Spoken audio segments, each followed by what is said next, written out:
Hi guys, আজ আমি আপনাদের জন্য 2022 সালে মুক্তি পাওয়া অসাধারণ একটা জাপানিজ ড্রামা নিয়ে হাজির হয়েছি।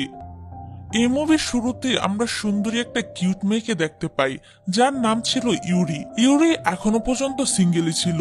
সে সিঙ্গেল থাকতে থাকতে বোর হয়ে গিয়েছিল, তাই সে আজকে ঠিক করে তার একটা বয়ফ্রেন্ড বানাবে। এজন্য সে তার বান্ধবীকে নিয়ে একটা পার্টিতে চলে আসে আর তার জন্য একটা বয়ফ্রেন্ড খুঁজতে শুরু করে। এখানে একটা ছেলে এসে তার শরীরে টাচ করে, কিন্তু ইউরির এই ছেলেটার টাচ একদমই ভালো লাগে না। তাই সে ইচ্ছে মতো ছেলেটাকে ধুলাই করে সেখান থেকে ক্লাবের ভিতরের আরেকটি জায়গাতে চলে আসে। কিন্তু এই জায়গাটায় এসেও শান্তি নেই। এখানে সব ছেলে মেয়েরা ড্রাগস সেবন করছিল, আর ইউরিকে দেখে ওই নেশাগ্রস্ত ছেলেগুলো তাদের সাথে জোর জবস্তি করার চেষ্টা করে। কিন্তু আমাদের ইউরি তো ছিল অন্য লেভেলের মেয়ে, সে কি আর তাদের এসব ব্যবহার সহ্য করবে? না, একদমই না। সে এখানে একদমই ভয় না পেয়ে তাদেরকে একদম ভর্তা বানাতে শুরু করে। কিন্তু শত হলেও তো ইউরি একটা মেয়ে ছিল, এখানে সে এতগুলো ছেলের সাথে পেরে উঠছিল না। ঠিক তখনই সেখানে এন্ট্রি হয় আমাদের হিরোর, যার নাম ছিল জুন। জুন ছিল একজন গ্যাংস্টার। এখানে এসে জুনের সাথে থাকা চেলাপেলারা ওই ছেলেগুলোকে রামধুলাই করে আর ইউরিকে বাঁচিয়ে নেয়। তারপর জুন তার কোটটা ইউরিকে খুব যত্ন সহকারে পরিয়ে দিয়ে বলে, ভয় পেও না, আমি আছি। তবে এখানে আরেকটা বিষয় হলো, আমাদের হিরো কিন্তু ইউরির এরকম সাহস দেখেই তার প্রেমে পড়ে যায়। তারপর জুন ইউরিকে সেভ করে দিয়ে সেখান থেকে চলে যায়। এদিকে এই ঘটনার পর 2 সপ্তাহ পার হয়ে গিয়েছে, কিন্তু ইউরি জুনকে এখনো ভুলতে পারেনি। তার শুধু জুনের কথাই মনে পড়ে। কিন্তু তার বান্ধবী তাকে বোঝায় যে জুন একটা ভয়ঙ্কর মানুষ এবং সে একজন গ্যাংস্টার। তুমি তার থেকে যত দূরে থাকবে তোমার ততই ভালো হবে। কিন্তু কে শুনে কার কথা? ইউরি তার বান্ধবীর কথায় কোনো পাত্তাই দেয় না, আর তার ভার্সিটি থেকে বের হয়ে জুনের বাসায় যেতে শুরু করে। কারণ জুনের কোটটা এখনো তার কাছেই ছিল, তাই ইউরি সেটা ফেরত দিতেই জুনের বাসায় আসে। এদিকে ইউরিকে দেখে জুন তো অনেক খুশি হয়ে যায়, কারণ সত্য হলো ওনার ক্রাশ বলে কথা। তারপর জুন ইউরিকে খুব আপ্যায়নের সাথে তার বাসার ভিতরে নিয়ে আসে। কিন্তু এখানে জুন তো আর নিজেকে আটকে রাখতে পারে না, সোজা সে ইউরিকে জড়িয়ে ধরে। গ্যাংস্টার বলে কথা, কাউকে কি আর ভয় পায়? কিন্তু ইউরি তো জুনের এমন আচরণ দেখে অনেক ভয় পেয়ে যায়। তখন জুন তাকে শান্ত করে আর নিজের ভালোবাসাটা তার কাছে প্রকাশ করে বলে, ভয় পেও না, আমি তোমার ইচ্ছের বিরুদ্ধে গিয়ে কিছুই করব না। এখানে জুন নিজেকে সামলে নেয় আর ইউরিকে তার বাসায় পৌঁছে দেওয়ার জন্য ঘর থেকে বের হয়। কিন্তু গাড়ির সামনে যাওয়া মাত্রই তাদের উপর বিপক্ষ দলের লোকেরা হামলা করে বসে।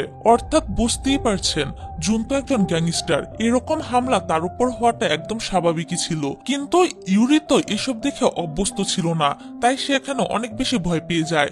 এদিকে হামলা হওয়ার সময় জুন কিছুটা আহত হয়, কিন্তু তারপরেও সে ইউরিকে গাড়িতে বসিয়ে ঠিকঠাক ভাবে তার বাসায় পৌঁছে দিয়ে আসে। জুনের এমন টেক কেয়ার দেখে ইউরি তো বাসায় এসে শুধুমাত্র জুনের কথাগুলোই ভাবছিল। সে কোনোভাবেই জুনকে তার মাথা থেকে বের করতে পারছিল না, যা দেখে আমরা বুঝতে পারি ইউরিও হয়তো জুনকে ভালোবাসতে শুরু করেছে। যাই হোক, ঠিক তখনই তার ফোনে জুনের কল আসে এবং তার সাথে ইউরিকে দেখা করতে বলে। আর ইউরিও জুনের সাথে দেখা করতে একবার বলাতেই রাজি হয়ে যায়। তারপর ইউরি জুনের বাসায় চলে আসে। এখানে তারা দুজন দুজনকে দেখে আর কন্ট্রোল করতে পারে না। তারপর তারা যখন কিস করতেই যাবে, ঠিক তখনই ইউরির ফোনে একটা কল আসে, যার ফলে তাদের আর কিস করা হয় না। এদিকে কল দেখে ইউরির মনে পড়ে যায় তার একটা পার্ট টাইম কাজে যাওয়ার কথা ছিল। তাছাড়া এখানে ইউরি উপলব্ধি করে যে তাদের দুজনের জীবনটা একদমই আলাদা, কোথাও কোনো মিল নেই। কথা চিন্তা ভাবনা করে ইউরি বলে ওঠে তাকে বাসায় যেতে হবে, খুব দরকারি কাজ রয়েছে তার। এখানে জুন তাকে আর কিছুই বলে না, বরং তার লোককে ডেকে বলে ইউরিকে ঠিকভাবে বাসায় দিয়ে আসতে। পরের দিন ইউরি যখন ভার্সিটিতে আসে, তখন তার বান্ধবী তাকে আনমনা দেখে বলে তার কি হয়েছে, কিন্তু ইউরি তাকে কিছুই বলে না। তবে ভার্সিটি শেষ করে ইউরি যখন বাসায় আসে, তখন সে খবর দেখে জানতে পারে যে জুনের উপর আবারও হামলা হয়েছে। যা শুনে ইউরি তো অনেক বেশি চিন্তিত হয়ে পড়ে আর জুনকে ফোন দিতে শুরু করে, কিন্তু জুন ফোনটা ধরে না। যা দেখে ইউরি আরো বেশি ভয় পেয়ে যায় আর তাড়াতাড়ি করে জুনের বাসার দিকে যেতে শুরু করে। কিন্তু রাস্তার মধ্যে ইউরির সাথে জুনের দেখা হয়ে যায়। জুনকে দেখে ইউরি তার নিজেকে ঠিক রাখতে পারে না। সে এক দৌড়ে গিয়ে জুনকে জড়িয়ে ধরে এবং নিজের ভালোবাসা প্রকাশ করে ফেলে। এখান থেকে তাদের দুজনের লাভ স্টোরি শুরু হয়ে যায়। পরের দিন ইউরি যখন ভার্সিটিতে চলে আসে, এখানে তার বান্ধবী তাকে একটা বারের কথা বলে এবং তাকে ওয়েটারের কাজ কাজের কথা জানায়। প্রথমে ইউরি না করে দেয়, কিন্তু পরে যখন সে জানতে পারে যে কাজের বেতন অনেক ভালো, তখন সে রাজি হয়ে যায়। তারপর ইউরি যখন সে কাজে আসে, তখন তো তার সৌন্দর্য দেখি সেখানে থাকা প্রতিটা লোকে মুগ্ধ হয়ে যায় আর শুধু তার দিকে তাকিয়ে থাকে। এখানে আসার পর কয়েক মিনিটের মধ্যেই ইউরির কাছে অনেক কাস্টমার চলে আসে, যা দেখে সে বারের আরেকটি মেয়ে যার নাম ছিল চুচু, সে তো অনেক বেশি জেলাস হয়। এদিকে ইউরির বস তার এই জনপ্রিয়তা দেখে আরো বেশি টাকা দিয়ে তাকে কাজে রাখতে চায়, কিন্তু এখানে ইউরি বুঝতে পারে যে এই কাজটা হাতে নিলে এখানে সে অনেক বেশি ব্যস্ত হয়ে পড়বে, তার কাছে জুনকে দেওয়ার মতো আর কোনো সময় থাকবে না। এই কথা ভেবে সে কাজ করবে না বলে দেয়। কত প্রেম দেখছেন। কিন্তু তখনই সেখানে জুন চলে আসে। এদিকে জুনকে দেখে ইউরি তো অবাক হয়ে যায়, আর সে এখানে আরো জানতে পারে যে আসলে এ বাটটা জুনেরই ছিল। এখানে ইউরি যাতে তার চোখের সামনে না পড়ে এই জন্য সে লুকিয়ে লুকিয়ে থাকে, কিন্তু তার বস তো তখন তাকে নিয়ে জুনের সামনেই চলে আসে। এখানে ইউরি তো মনে মনে অনেক বেশি ভয় পাচ্ছিল যে জুন তাকে দেখে কি না কি করে। তবে জুন গ্যাংস্টার হলো খুবই ভালো মানুষ ছিল, সে ইউরিকে অবাক করে দিয়ে কিছুই বলে না, বরং তার সঙ্গে ইউরিকে নিয়ে যায় আর ড্রিঙ্ক সার্ভ করতে বলে। কিন্তু এখানে ইউরি অনেক বেশি নার্ভাস হয়ে পড়ে এবং সবকিছু উল্টাপাল্টা করে ফেলে, যা দেখে ইউরির বস তার উপরে রাগ করার আগে জুন বলে দেয় যে ইউরি তার গার্লফ্রেন্ড, এজন্য যাতে করে তাকে কেউ খারাপ চোখে না দেখে। তারপর জুন ইউরিকে নিয়ে নিজের বাসায় চলে আসে। বাসায় আসার পর ইউরি জুনের মন ভালো করার চেষ্টা করে, যা করতে গিয়ে তারা অনেক বেশি ক্লোজে চলে আসে। যাই হোক, এরপরে আমরা জুনের বসকে দেখতে পাই, যার সামনে জুন নিজেও চুপচাপ থাকে, তার মুখের উপরে সে কোনো কথাই বলতে পারে না। আর জুনের বস আসার কারণে সে অনেক বেশি ব্যস্ত হয়ে পড়ে, কিন্তু তারপরও কোনো না কোনো উপায় বের করে সে ইউরির সাথে দেখা করতে আসে, যা দেখে ইউরি তো অনেক বেশি খুশি হয়। তারপরের দিন ইউরি যখন ভার্সিটি থেকে বের হচ্ছিল, তখন ওই বারের মালকিন তার সাথে দেখা করতে আসে আর ইউরিকে বলে সে তার সাথে কিছু দরকারি কথা বলবে। এ বলে তিনি ইউরিকে সাথে নিয়ে চলে আসে। বারে আসার পর ওই লেডি ইউরিকে বলে, দেখো, হতে পারে জুন অনেক ভালো একটা ছেলে, কিন্তু সে যে কাজ করে সেটা অনেক বেশি বিপজ্জনক আর ভয়ঙ্কর, তাই তুমি তার জন্য নিজের জীবনটাকে বিপদে ফেলো না।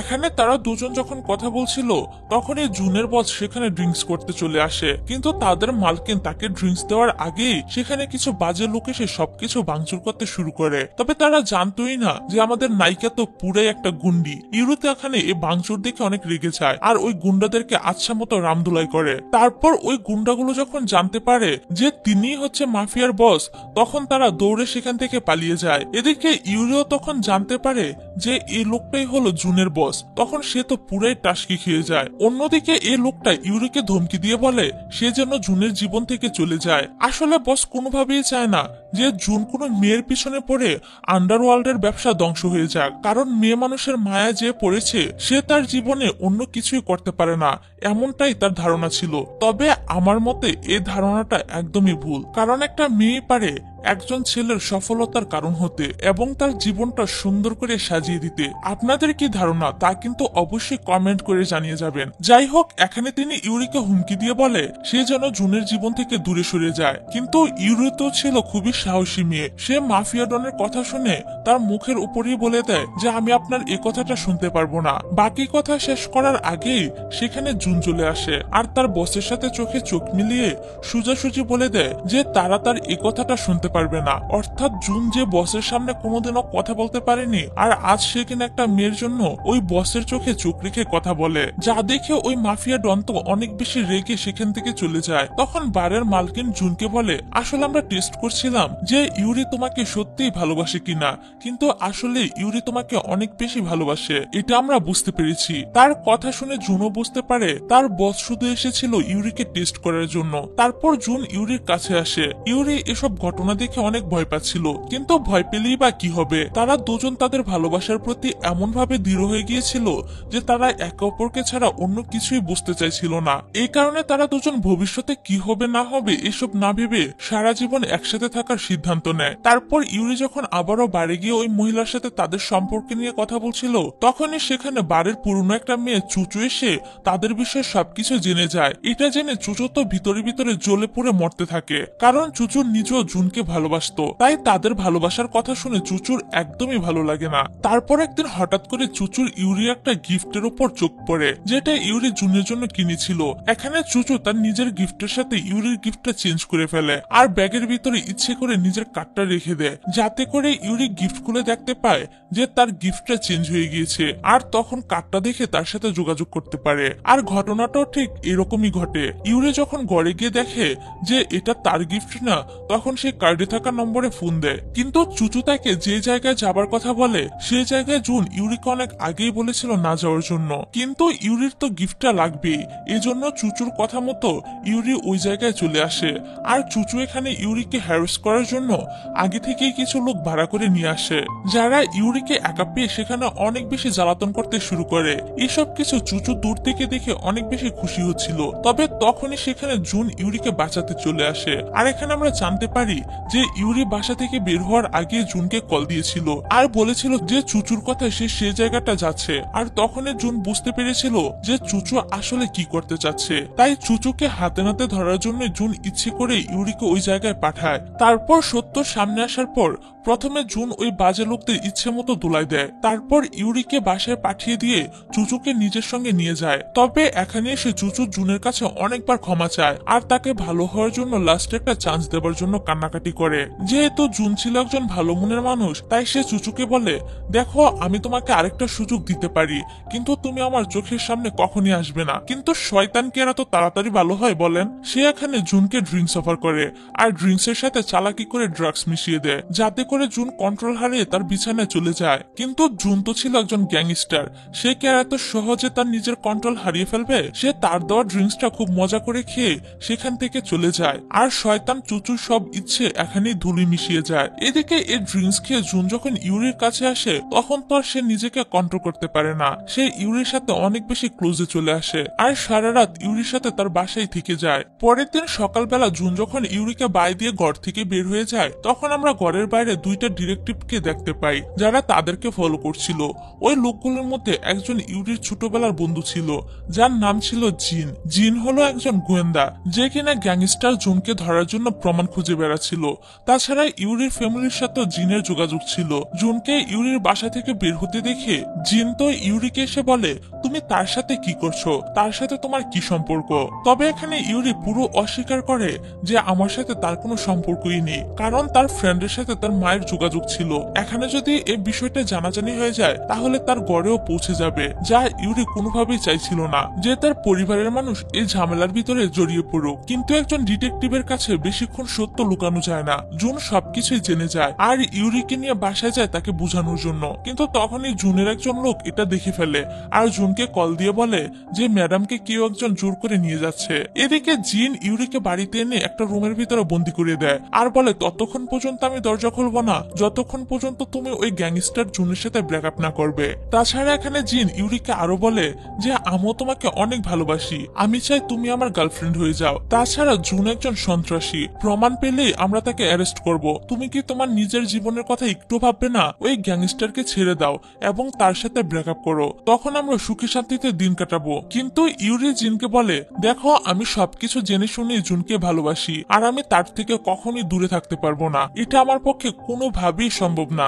এই বলে ইউরি দরজাটা ভাঙার চেষ্টা করে, যা দেখে তার ফ্রেন্ড দরজাটা খুলে দেয়। তখনই জুন সেখানে চলে আসে আর জিনকে ভয় দেখিয়ে ইউরির কাছ থেকে দূরে থাকতে বলে। কিন্তু ইউরির ফ্রেন্ডের সাথে এমন ব্যবহার ইউরির খুব একটা ভালো লাগে না, এজন্য সে জুনের উপর একটু রাগ দেখায়। এজন্য জুন ইউরির ফ্রেন্ড জিনকে কল দিয়ে তার বাড়িতে দেখা করতে আসতে বলে। এখানে আসার পর জুন প্রথমে তার খারাপ ব্যবহারের জন্য জিনের কাছে ক্ষমা চায়, তারপর তাকে আবারও বুঝায় আর বলে, আমাদের মাঝখানে প্লিজ তুমি এসো না, কারণ আমরা দুজন দুজনকে অনেক ভালোবাসি আর আমাদেরকে কেউই আলাদা করতে পারবে না, তুমিও না। কিন্তু তারপরও যদি তুমি আমাদেরকে আলাদা করতে চাও তাহলে তার আগে তুমি আমার জীবন নিয়ে নাও। এই বলে জুন জিনের হাতে বন্দুক ধরিয়ে দেয়। তখন জিন জুনকে হুমকি দিয়ে বলে যে একদিন আমি তোমাকে ধরিয়ে ফেলবো, তারপর আমি সবকিছু ইউরিকে দেখাবো, তখন ইউরি নিজেই বাধ্য হবে তোমাকে ছেড়ে আমাকে বেছে নিতে। তারপর আমরা জুন আর ইউরিকে একসাথে দেখি, যেখানে আমরা জুনের কথা শুনে বুঝতে পারি যে জুন তো জিনকে গর্ব করে বলে এসেছে যে তাদের মাঝখানে কেউই আসতে পারবে না, কিন্তু সে নিজেও মনে মনে অনেক ভয় পাচ্ছিল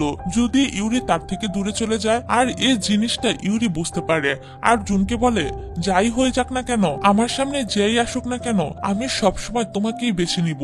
যা শুনে জুনের মনে প্রশান্তি চলে আসে। যাই হোক, পরের দিন ইউরি যখন জুনের সাথে দেখা করতে আসে তখন অন্য আরেক দল লোক এসে জুনকে তাদের সাথে যেতে বলে, কিন্তু জুন যেতে না চাইলে ওই লোকেরা ইউরির উপর হামলা করে দেয় আর এখানে উড়াধুরা একটা ফাইটিং হয়। তারপরে ইউরিকে জুনের লোকেরা সেখান থেকে নিয়ে বাসায় ঠিকঠাক ভাবে রেখে দেয়, কিন্তু ইউরির একদমই ভালো লাগছিল না। সে জুনের জন্য অনেক বেশি চিন্তা করছিল। তার জুনকে ছাড়া একদমই ভালো লাগছিল না। সে একটিবারের জন্য হলো জুনকে দেখতে চাইছিল, কিন্তু এখানে জুনের লোকেরা ইউরিকে বন্দি করে রাখে যাতে তার কোনো ক্ষতি না হয়, বিপক্ষে দলের লোকেরা তার কাছে যেন আসতে না পারে। এখানে ওই লোকগুলো ইউরিকে বুঝিয়ে বলে, দেখো জুন তার ভালোবাসার দায়িত্বটা দুটোই পুরোপুরি ভাবে পালন করার চেষ্টা করছে, এজন্য তোমার নিজেকে কন্ট্রোল করতে হবে। এবার ইউরি ওটা মেনে নেয়। তারপর জুন তার কাজ শেষ করে ইউরির কাছে চলে আসে। এখানে ইউরি তো প্রথমে জুনকে দেখে অনেক বেশি খুশি হয়, কিন্তু পরক্ষণে তার উপরে ইচ্ছা মতো রাগ ঝাড়তে থাকে আর বলে, দেখো আমি সবকিছু জেনে শুনে তোমাকে ভালোবেসেছি, এজন্য আমাকে এভাবে একা ছাড়া তোমার উচিত হয়নি। তোমার জন্য আমার কত চিন্তা হচ্ছিল তুমি জানো। জুন ইউরির কথাগুলো বুঝতে পারে, কিন্তু হাজার হলো তো সে ইউরিকে তার জীবনের চাইতেও বেশি ভালোবাসে। সে তো কোনোভাবেই তার ক্ষতি হতে দিতে পারে না, এজন্যই সে ইউরিকে রুমের মধ্যে এনে বন্দি করে রেখেছিল। যাই হোক, তাদের রাগ অভিমান শেষ করে তারা দুজন সুন্দর একটা কোয়ালিটি টাইম স্পেন্ড করে। এদিকে আমরা ওই মাফিয়াকে দেখতে পাই যে তার নিজের দলবলের এমন অবস্থা দেখে নিজেই সামনে আসবে বলে ঠিক করে। অন্যদিকে জুন ইউরির সেফটির জন্য তাকে একটা নতুন বাড়ি গিফট করে। এখানে ইউরি জুনকে জিজ্ঞেস করে, তোমার শত্রু আসলে কে? কিন্তু জুন এই কথাটা ঘুরিয়ে ফেলে, যা দেখে ইউরি আর কিছুই বলে না আর ভাবে সঠিক সময় আসলে জুন নিজেই সবকিছু তাকে জানাবে। যাই হোক, তারপর তারা দুজন প্রথমবারের মতো বাইরে একসাথে ডিনার করতে আসে, কিন্তু এটাই তাদের জীবনের সবচেয়ে খারাপ ডিনারে পরিণত হয়, যেখানে ওই বিপক্ষ দল ইউরিকে বন্দি বানিয়ে অনেক জ্বালাতন করতে থাকে আর জুনের সামনেই তার প্রেমিকাকে ওই মাফিয়া কোলে করে নিয়ে যায়। এবার জুন তো অনেক রেগে গিয়ে তার দলবল নিয়ে ওই মাফিয়ার বাড়িতে চলে আসে ইউরিকে বাঁচাতে। তবে এদিকে ওই মাফিয়া ইউরিকে তার নিজের রানী বানিয়ে রাখার চিন্তা ভাবনা করে, কিন্তু ইউরি তো গুন্ডি মেয়ে ছিল। সে ওই মাফিয়ার খারাপ উদ্দেশ্য দেখে তাকে মারতে শুরু করে, যার জন্য মাফিয়া তো অনেক রেগে গিয়ে ইউরির সাথে খারাপ ব্যবহার করতে শুরু করে। ঠিক তখনই জুন এসে মাফিয়াকে ইচ্ছা মতো পিটিয়ে ইউরিকে বাঁচিয়ে নেয়। এদিকে ইউরির ফ্রেন্ড জিনো যেহেতু গ্যাংস্টার জুনের বিরুদ্ধে কোনো প্রমাণ জোগাড় করতে পারেনি, এজন্য সে আর জুনকে অ্যারেস্ট করতে পারেনি। আর এদিকে ফাইনালি তারা দুজন আবারও এক হয়ে যায় আর তাদের এই মিলন দিয়ে আমাদের এই ড্রামাটা এখানে শেষ হয়ে যায়।